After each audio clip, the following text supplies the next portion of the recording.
പശ്ചിമേഷ്യയിലെ കാര്യങ്ങൾ പൂർണ്ണമായും കൈവിട്ടു പോവുകയാണെന്നുള്ള ഭീതിയിലാണ് ഇന്ന് ലോകം മുഴുവനുമുള്ളത്. യുദ്ധം അതിൻ്റെ ഏറ്റവും നിർണായകവും അതുപോലെ സങ്കീർണവും സമാനതകളില്ലാത്തത്ര ഭയാനകവുമായൊരു ഘട്ടത്തിലൂടെ കടന്നു പോകുമ്പോൾ ലോകത്തിൻ്റെ മുഴുവൻ ശ്രദ്ധയും ഇപ്പോൾ ഒരൊറ്റ ചോദ്യത്തിലാണ് ചെന്ന് നിൽക്കുന്നത്. സത്യത്തിൽ ഇറാൻ്റെ പുതിയ പരമോന്നത നേതാവായ മുജ്തബ ഖമേനി ഇപ്പോൾ എവിടെയാണ് എന്നുള്ളത്. അമേരിക്കയും ഇസ്രായേലും സംയുക്തമായി നടത്തിയ അതിശക്തമായ വ്യോമാക്രമണങ്ങളിൽ അദ്ദേഹത്തിന് ഗുരുതരമായി പരിക്കേറ്റുന്ന റിപ്പോർട്ടുകൾ പുറത്തു വന്നതിന് പിന്നാലെയാണ് ലോകം മുഴുവൻ കാത്തിരിക്കുന്നത് അദ്ദേഹത്തിന് ഒരു ഔദ്യോഗിക പ്രതികരണത്തിന് വേണ്ടി കൂടിയായിരുന്നു. എന്നാൽ അതൊരു യാതൊരു വിവരവുമില്ല എന്നുള്ളതാണ് ഏറ്റവും വലിയ ദുരൂഹത ഉയർത്തുന്നത്. അദ്ദേഹം കൊല്ലപ്പെട്ടിരിക്കാമെന്നും എന്ന് വരെ അമേരിക്കൻ പ്രസിഡന്റ് ഡൊണാൾഡ് ട്രംപ് ഉൾപ്പെടെയുള്ളവർ ഇപ്പോൾ പരസ്യമായി സംശയം പ്രകടിപ്പിച്ചിരിക്കുകയാണ്. യുദ്ധത്തിൻ്റെ ആദ്യ ദിനങ്ങളിൽ തന്നെ അമേരിക്കൻ മിസൈൽ ആക്രമണത്തിൽ മുന്നേ ഉണ്ടായിരുന്ന പരമോന്നത നേതാവ് സാക്ഷാൽ ആയത്തുള്ള അലി ഖമേനി കൊല്ലപ്പെട്ടതിനെ തുടർന്നാണ് അദ്ദേഹത്തിൻ്റെ മകൻ 56-കാരനായ മുജ്തബ ഖമേനി ആ സ്ഥാനത്തേക്ക് വരുന്നത്. ദീർഘകാലമായി പിതാവിൻ്റെ നിഴലിൽ നിന്നുകൊണ്ട് തന്നെ ഇറാൻ്റെ നിർണായക തീരുമാനങ്ങൾ എടുത്തിരുന്ന മുജ്തബ നേതൃത്വത്തിലേക്ക് വന്നത് വലിയ മാറ്റങ്ങൾ കൊണ്ടുവരുമെന്ന് കരുതിയിരുന്നുവെങ്കിലും പുതിയ ആക്രമണങ്ങൾക്ക് ശേഷം അദ്ദേഹത്തെ പൊതുവേദിയിൽ എങ്ങും കണ്ടിട്ടില്ല എന്നത് ഇറാൻ്റെ ആഭ്യന്തര രാഷ്ട്രീയത്തിലും അതുപോലെ അന്താരാഷ്ട്ര തലത്തിലും ഉണ്ടായിരിക്കുന്ന പ്രതിസന്ധികൾ ചില്ലറയൊന്നുമല്ല.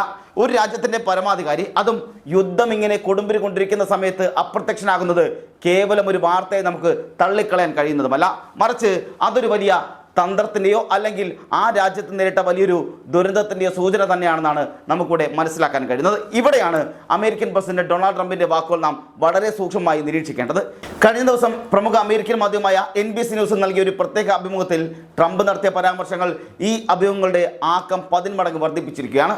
മുജ്തബ ജീവിച്ചിരിപ്പുണ്ടോ എന്ന് തനിക്ക് ഉറപ്പില്ല എന്നും ഒരു വേള ജീവിച്ചിരിപ്പുണ്ട് എങ്കിൽ തന്നെ അദ്ദേഹം ഉടൻ കീഴടങ്ങണമെന്നുമാണ് അമേരിക്കൻ പ്രസിഡന്റ് വളരെ തുറന്ന ഭാഷയിൽ അവകാശപ്പെട്ടിരിക്കുന്നത്. തൻ്റെ രാജ്യത്തിൻ്റെ നിലനിൽപ്പിനായി അദ്ദേഹം വളരെ ബുദ്ധിപൂർവ്വം എന്തെങ്കിലും ചെയ്യേണ്ടതുണ്ട് എന്നും അതാണ് കീഴടങ്ങലെന്നും ട്രംപ് പുറത്തു വരുമ്പോൾ അല്ലെങ്കിൽ പറഞ്ഞു വെക്കുമ്പോൾ അമേരിക്ക പയറ്റുന്ന ആ മാനസിക യുദ്ധം എത്രത്തോളം വലുതാണെന്ന് നമുക്ക് ഊഹിക്കാവുന്നതേ ഉള്ളൂ. സൈനിക ആക്രമണങ്ങൾക്കെല്ലാം ഒപ്പം തന്നെ ശത്രുവിൻ്റെ മനോവീര്യം കെടുത്തുക എന്ന അമേരിക്കയുടെ ഈ സൈക്കോളജിക്കൽ വാർഫെയർ ഇറാനിയൻ നേതൃത്വത്തെ ഇപ്പോൾ അക്ഷരാർത്ഥത്തിൽ കൂടുതൽ പ്രതിരോധത്തിലാക്കിയിരിക്കുകയാണെന്ന് കൂടി പറയേണ്ടി വരും. തങ്ങളുടെ നേതാവ് സുരക്ഷിതരാണെന്ന് തെളിയിക്കേണ്ട ബാധ്യത ഇപ്പോൾ പൂർണ്ണമായും ഇറാന് വന്നിരിക്കുകയാണ്.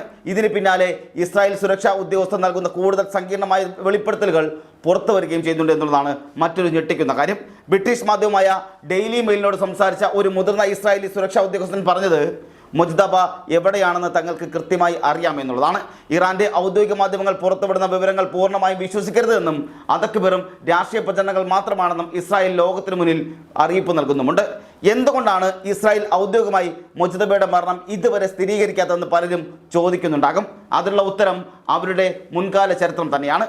ഇസ്രായേലിൻ്റെ രഹസ്യാന്വേഷണ ഏജൻസിയായ മൊസാദും അവരുടെ സൈന്യമായ IDF-ഉം ശത്രുക്കളുടെ മരണം 100% ഉറപ്പാക്കിയതിനു ശേഷം മാത്രമേ പരസ്യ പ്രഖ്യാപനം നടത്താറുള്ളൂ എന്നുള്ളത് ലോകത്തിന് മുഴുവൻ അറിയാവുന്ന കാര്യമാണ്. ഒരു ഉദാഹരണത്തിന്, ഒട്ടേറെ വധശ്രമങ്ങളെ അതിജീവിച്ചുകൊണ്ട് 9 ജീവനുള്ള പൂച്ച എന്ന് ഇസ്രായേൽ തന്നെ വിശേഷിപ്പിച്ചിരുന്ന ഹമാസ് സൈനിക മേധാവി മുഹമ്മദ് ദെയ്ഫിനെ 2024 ഓഗസ്റ്റിൽ വധിച്ചപ്പോൾ അത് ഔദ്യോഗികമായി പ്രഖ്യാപിക്കാൻ ഇസ്രായേൽ 2 ആഴ്ചയിലേറെ സമയമെടുത്തു. തങ്ങൾ ആക്രമിച്ച കെട്ടിടത്തിൽ ദെയ്ഫ് ഉണ്ടായിരുന്നുവെന്ന് ഉറപ്പായിരുന്നിട്ടും കൃത്യമായ തെളിവുകൾ ലഭിക്കുന്നത് വരെ അവർ കാത്തിരിക്കുകയും ചെയ്തു. ഹമാസ് ആകട്ടെ 6 മാസത്തിന് ശേഷമാണ് തങ്ങളുടെ നേതാവിൻ്റെ മരണം ലോകത്തിന് മുന്നിൽ സമ്മതിച്ചത് തന്നെ.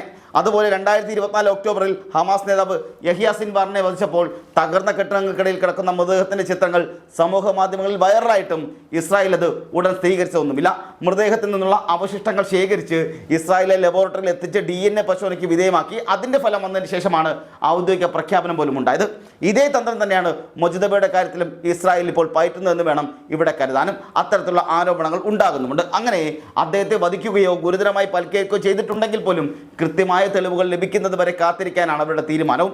ഇസ്രായേലിനെ സംബന്ധിച്ചിടത്തോളം തെറ്റായ ഒരു പ്രഖ്യാപനം അവരുടെ വിശ്വാസത്തെ തന്നെ ബാധിക്കുന്ന ഒന്നും കൂടിയാണ്. ഇതിനിടയിലാണ് മുജ്തബയുടെ തിരോധനവുമായി ബന്ധപ്പെട്ട് മറ്റൊരു സുപ്രധാന വാർത്ത കൂടി പുറത്തു വരുന്നത്. ഇത് കേട്ടാൽ ഒരുപക്ഷെ ലോകം മുഴുവൻ ഞെട്ടിയേക്കാം. അദ്ദേഹത്തിൻ്റെ വിദഗ്ധ ചികിത്സയ്ക്കായി റഷ്യയിലേക്ക് രഹസ്യമായി കടത്തിക്കൊണ്ടുപോയി എന്നുള്ളതാണ് ചില അന്താരാഷ്ട്ര മാധ്യമങ്ങളും ഇറാനിലെ തന്നെ ചില സ്രോതസ്സുകളുമൊക്കെ സൂചിപ്പിക്കുന്നത്. റഷ്യൻ പ്രസിഡന്റ് വ്ളാഡിമിർ പുടിൻ്റെ പ്രത്യേക നിർദ്ദേശപ്രകാരം അദ്ദേഹത്തിന് മോസ്കോയിലെ ഒരു അതീവ സുരക്ഷയിലുള്ള ഒരു സ്വകാര്യ ആശുപത്രിയിൽ അതിതീവ്ര ചികിത്സ നൽകി വരികയാണെന്നും വിവരങ്ങൾ പുറത്തു വരുന്നുണ്ട്. ഇറാനും റഷ്യയും തമ്മിലുള്ള ശക്തമായ സൈനിക നയതന്ത്ര ബന്ധം നമ്മൾ പരിഗണിക്കുമ്പോൾ ഇത് തികച്ചും വിശ്വസനീയമായ ഒരു കാര്യം കൂടിയാണെന്നാണ് ഓരോരുത്തരും പറഞ്ഞു വെക്കുന്നത്. ഇസ്രായേലിൻ്റെ അത്യാധുനിക ബങ്കർ ബസ്റ്റർ ബോംബുകളിൽ നിന്നും അമേരിക്കൻ ചാരോപഹനുകളുടെ നിരന്തരമായ നിരീക്ഷണങ്ങളിൽ നിന്നും മുജ്തബയെ സംരക്ഷിക്കാൻ നിലവിൽ ലോകത്ത് ഏറ്റവും സുരക്ഷിതമായ സ്ഥലമെന്ന് പറയുന്നത് റഷ്യ തന്നെയാണ് എന്നതിൽ ആർക്കും സംശയം വേണ്ട. ഉക്രൈൻ യുദ്ധത്തിൽ റഷ്യയ്ക്ക് ഷാഹെദ് ഡ്രോണുകൾ ഉൾപ്പെടെ നൽകി സഹായിച്ച ഇറാന് തിരിച്ച് പ്രതിസന്ധി ഘട്ടത്തിൽ സുരക്ഷയൊരുക്കാൻ പുടിൻ തയ്യാറാകുമെന്നതിൽ എന്താണ് സംശയിക്കേണ്ടത്? അവിടെ കൃത്യമായി പുടിൻ തയ്യാറാവുകയും ചെയ്യും. കാരണം അവിടെ സഹായിക്കാൻ അവരുണ്ടാവുകയും ചെയ്യും. ഈ വാർത്തകൾ ശരിയാണെങ്കിൽ പശ്ചിമേഷ്യൻ യുദ്ധത്തിലേക്ക് റഷ്യ കൂടുതൽ സജീവമായി നേരിട്ട് ഇടപെടുന്നു എന്നതിനുള്ള വ്യക്തമായ സൂചന കൂടിയാണ്. എന്നാൽ ഈ വാർത്തകളോട് റഷ്യയോ ഇറാനോ ഇതുവരെ ഔദ്യോഗികമായി പ്രതികരിച്ചിട്ടില്ല എന്നുള്ളത് തന്നെ ഇതിന്റെ ദുരൂഹത വീണ്ടും വർദ്ധിപ്പിക്കുന്നുണ്ട്. മറുവശത്ത് ഈ അഭിമുഖങ്ങളെല്ലാം ശക്തമാകുമ്പോൾ ഇറാൻ ഔദ്യോഗികമായി ഇതൊക്കെ നിഷേധിക്കുകയാണ് ചെയ്തുകൊണ്ടിരിക്കുന്നത്. ഇറാന്റെ വിദേശകാര്യമന്ത്രി അബ്ബാസ് അരാക്ചി ഒരു മാധ്യമത്തിന് നൽകിയ അഭിമുഖത്തിൽ ആവർത്തിച്ച് പറഞ്ഞത് മുജതബ പൂർണ്ണ ആരോഗ്യവാനാണെന്നും രാജ്യത്തെ സാഹചര്യങ്ങൾ അദ്ദേഹത്തിന്റെ നേരിട്ടുള്ള നിയന്ത്രണത്തിലാണെന്നുമാണ്. കഴിഞ്ഞ വ്യാഴാഴ്ച മുജതബയുടെ നിന്ന് പറയപ്പെടുന്ന ഒരു പ്രസ്താവന ഇറാൻ ഔദ്യോഗിക ടിവിയിലൂടെ പുറത്തുവിടുകയും ചെയ്തിരുന്നതും സത്യമാണ്. എന്നാൽ അദ്ദേഹത്തിൻ്റെ ഒരു പുതിയ വീഡിയോ ചിത്രമോ അല്ലെങ്കിൽ വീഡിയോയോ ചിത്രങ്ങളോ ഒന്നും പുറത്തു വരാത്തത് സംശയങ്ങൾ കൂടുതൽ ബലപ്പെടുത്തുകയാണ് ചെയ്തുകൊണ്ടിരിക്കുന്നത്. മുജതബ കൊല്ലപ്പെട്ടിട്ടുണ്ടെങ്കിൽ പോലും നിലവിലെ സാഹചര്യത്തിൽ അത് ലോകത്തോട് സമ്മതിക്കാൻ ഇറാൻ തയ്യാറാകില്ല എന്ന കാര്യം ഉറപ്പ് തന്നെയാണ്. കാരണം ഒരേ യുദ്ധത്തിൽ ഏതാനും ആഴ്ചകളുടെ വ്യത്യാസത്തിൽ 2 പരമോന്നത നേതാക്കന്മാർ കൊല്ലപ്പെടുന്നത് ഇറാന്റെ സൈനിക ശക്തിയുടെയും ഇന്റലിജൻസിന്റെയും വൻ പരാജയമായി കണക്കാക്കപ്പെടുകയും ചെയ്യും. ഇത് ഇറാനിയൻ സൈന്യത്തിന്റെയും അതുപോലെ തന്നെ ഹിസ്ബുള്ള, ഹൂത്തികൾ തുടങ്ങിയ പ്രോക്സി ഗ്രൂപ്പുകളുടെയും മനോവീര്യം പൂർണ്ണമായും തകർക്കുകയും ചെയ്യും. മാത്രമല്ല പുതിയൊരു നേതാവിനെ ഉടൻ തിരഞ്ഞെടുക്കുക എന്നുള്ളത് ഇപ്പോഴത്തെ ഈ അസ്ഥിരമായ സാഹചര്യത്തിൽ പ്രായോഗികമല്ല. അതിനാൽ കഴിയുന്നത്ര കാലം സത്യം മറച്ചു വെക്കാനായിരിക്കും ഇറാൻ ശ്രമിക്കുക എന്നുള്ള ആരോപണങ്ങളും ഉണ്ടാകുന്നുണ്ട്. യുദ്ധക്കളത്തിലെ പോരാട്ടത്തിനൊപ്പം തന്നെ ഇരുപക്ഷവും തമ്മിൽ അതിശക്തമായ വിവരസാങ്കേതിക യുദ്ധങ്ങളും അഥവാ ഇൻഫർമേഷൻ വാർഫെയർ ഡിജിറ്റൽ ലോകത്ത് തന്നെ അരങ്ങേറുന്നുണ്ട്. അതായത് ഇൻഫർമേഷൻ വാർഫെയറുകൾ ഡിജിറ്റൽ ലോകത്ത് പോലും വലിയ തരത്തിൽ അരങ്ങേറുന്നുണ്ട് എന്നുള്ളതാണ് മറ്റൊരു പ്രധാനപ്പെട്ട കാര്യം എന്നത്. ആധുനിക സാങ്കേതിക വിദ്യയുടെ പ്രത്യേകിച്ചും നിർമ്മിത ബുദ്ധിയുടെയും അതായത് ആർട്ടിഫിഷ്യൽ ഇന്റലിജൻസിന്റെയും ഡീഫേക്ക് സാങ്കേതിക വിദ്യയുടെയും കടന്നുവരവ് ഈ വ്യാജ വാർത്താ പ്രചരണങ്ങളെ മറ്റൊരു തരത്തിലേക്ക് എത്തിച്ചിരിക്കുക കൂടിയാണ്. ശത്രുപാളയത്തിൽ ആശയക്കുഴപ്പങ്ങൾ സൃഷ്ടിക്കുക, ജനങ്ങൾക്കിടയിൽ പരിഭ്രാന്തി വരുത്തുക, ഭരണകൂടങ്ങളിൽ അവിശ്വാസം ജനിപ്പിക്കുക എന്നതാണ് ഇതിൻ്റെ പ്രധാനപ്പെട്ട ലക്ഷ്യമെന്നത്. ഇതിൻ്റെ ഏറ്റവും വലിയ ഉദാഹരണമായിരുന്നു ഇസ്രായേൽ പ്രധാനമന്ത്രി ബെഞ്ചമിൻ നെതന്യാഹുവിന് ഹൃദയാഘാതം മൂലം മരിച്ചു എന്ന വാർത്ത പുറത്തു വരുന്നത്.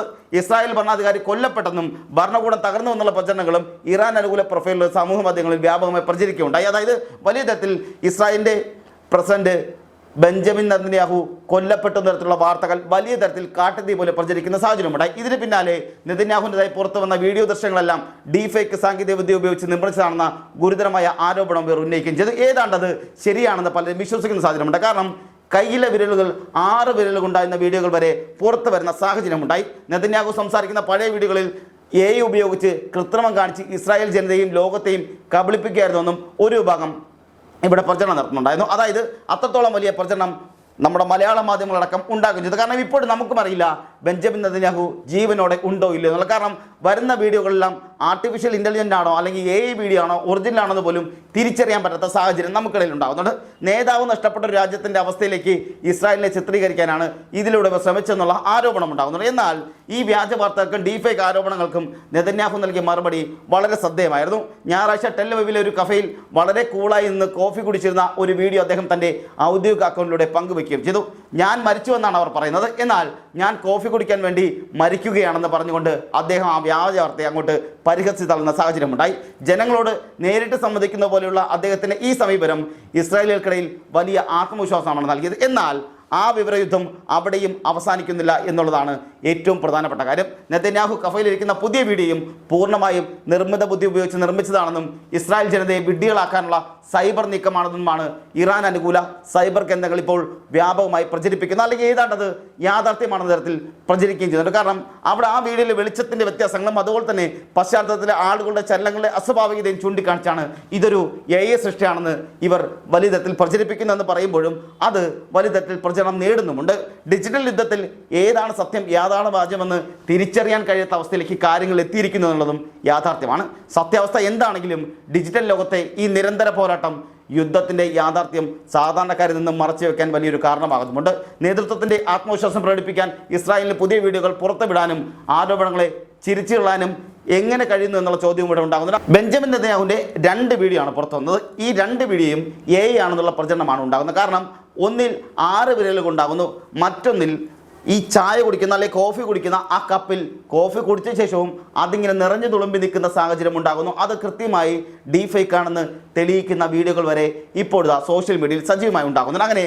അങ്ങനെ ഒരു സാഹചര്യം ഉണ്ടാകും. അതായത് അവർ അവിടെ അത്തരത്തിലുള്ള വീഡിയോ എങ്കിലും പുറത്തുവിടുമ്പോൾ ഇവിടെ ഇറാന് തങ്ങളുടെ പരമോന്നത നേതാവിനെ ഒരു നോക്ക് ലോകത്തിന് മുന്നിൽ കാണിക്കാൻ പോലും കഴിയാത്തത് അവരുടെ പ്രതിസന്ധിയുടെ ആഴം തന്നെയാണ് വ്യക്തമാക്കുന്നു എന്നുള്ള ആരോപണം ഉണ്ടാകുന്നുണ്ട്. ആധുനിക യുദ്ധങ്ങൾ വെറും മിസൈലുകളും ബോംബുകളും കൊണ്ട് മാത്രമല്ല സാങ്കേതിക വിദ്യയും വിവരങ്ങളും ഉപയോഗിച്ച് കൂടിയാണെന്ന് പൊരുതുന്നതിൻ്റെ ഏറ്റവും മികച്ച ഉദാഹരണങ്ങളാണ് നമ്മളിപ്പോൾ പശ്ചിമേഷ്യയിലടക്കം കണ്ടുകൊണ്ടിരിക്കുന്നത്. ഡീഫേക്ക് ആരോപണങ്ങളും AI വീഡിയോകളുടെ യഥാർത്ഥ സംഭവങ്ങളെ പോലും ഇന്ന് സംശയത്തിൻ്റെ നിഴലിലാക്കുന്നുണ്ട്.